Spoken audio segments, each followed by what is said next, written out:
दो विद्वानों की कहानी। कहानी। एक गांव के गुरु ने सुना कि एक विद्वान नगर में आए हैं।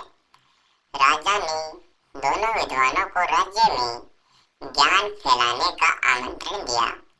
विद्वानों ने विज्ञान के उपकरणों से बातचीत और भोजन के बिना जीवन की तकनीक प्रस्तुत की। राजा प्रभावित हुए और उन्हें राज्य में कार्य करने का अवसर दिया। विद्वानों ने समाज के लिए अद्भुत कार्य किए। ज्ञान और आविष्कारों के माध्यम से समाज की सेवा की। निष्कर्ष।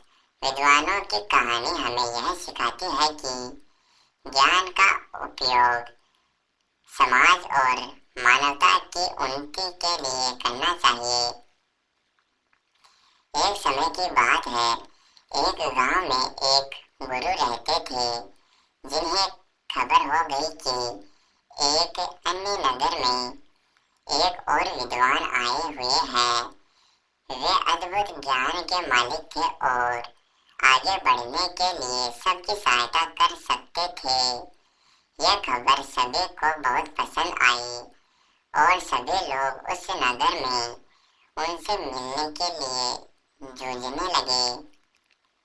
इन दोनों विद्वानों की राज्य को पता चलते ही वहां का राजा उनसे बात करने के लिए अपने दरबार में बुला ले आया। राजा ने दोनों विद्वानों से अपने राज्य में ज्ञान का प्रचार करने का आग्रह किया।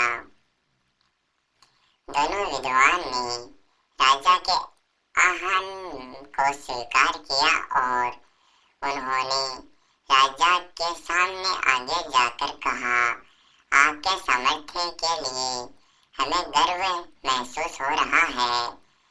महाराज, हम आपकी सेवा में हमारा सर्वोच्च कर्तव्य मानने के लिए तत्पर है। राजा ने खुशी से भरे होठों से कहा, तुम्हारे सामान्य भाषा में जनता को समझाओ। पहले विद्वान मुस्कुराते हुए बोले, अच्छा महाराज, हम आपके राज्य के राजा का और प्रजा के बीच बातचीत को सुगम बना सकते हैं। राजा ने आश्चर्यचकित होते हुए कहा, मुझे बिल्कुल आश्चर्य हो रहा है कि तुम कैसे कर सकते हो। ये तो मेरे लिए। दूसरे विद्वान ने मुस्कुराते हुए कहा, महाराज, हम आपके राज्य के लोगों को सामग्री के बिना खाने का ज्ञान दे सकते हैं।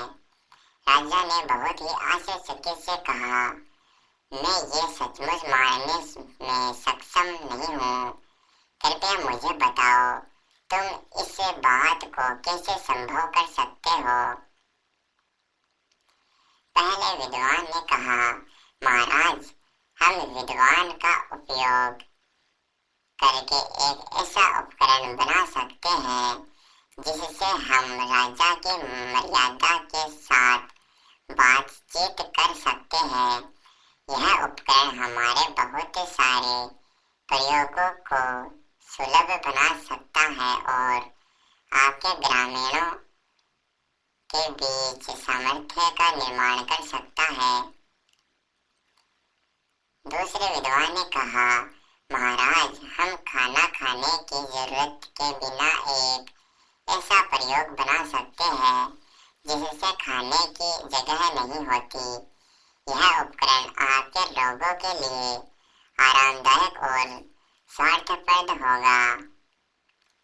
यह सब सुनकर राजा बहुत प्रभावित हो गए और उन्होंने दोनों विद्वानों का स्वागत किया और अपने राज्य में इन उपकरणों का प्रचार कार्य करने के लिए उन्हें सौभाग्य दिया। दोनों विद्वान ने राजा की प्रशंसा करते हुए उनकी सेवा में खुशीपूर्वक काम किया और सभी लोग उन्हें प्रमाणित करते थे। इस कहानी से हमें यह सिखाया जाता है कि समय के साथ ज्ञान विकसित हो रहा है और बहुत से अद्भुत आविष्कार हमारी मदद कर सकते हैं। दो विद्वानों के उदारता, समर्पण और सेवा भाव की मिसाल हमें ये बताती है कि हमें हमारे ज्ञान और कौशल को समाज की सेवा में लगाना चाहिए। धन्यवाद।